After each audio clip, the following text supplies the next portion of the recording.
नमस्कार साथियों, आज मैं बात करूंगा इतिहास के उस हिस्से की जहां से हमें प्राचीन भारतीय इतिहास के विभिन्न स्रोत मिलते हैं। प्राचीन भारतीय इतिहास के संबंध में कुछ विद्वानों ने विभिन्न भ्रांतियां उत्पन्न कर रखी है।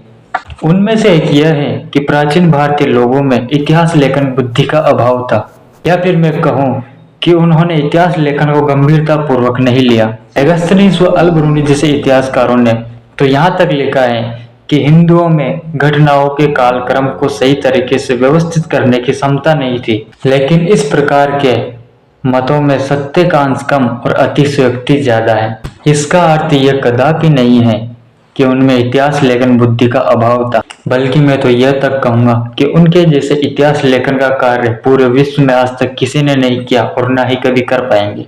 प्राचीन भारतीयों ने इतिहास को पंचम वेद की मान्यता प्रदान की है।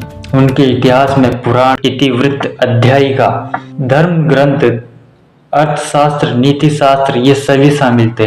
प्राचीन भारतीय इतिहास को हम मुख्यतः चार भागों में बांट सकते हैं, जिसमें से पहला आता है भारतीय धर्म ग्रंथ, दूसरा आता है ऐतिहासिक एवं समसामयिक ग्रंथ, तीसरा आता है पुरातत्व संबंधी साक्ष्य और फोर्थ नंबर पर आता है विदेशियों द्वारा प्रस्तुत साक्ष्य।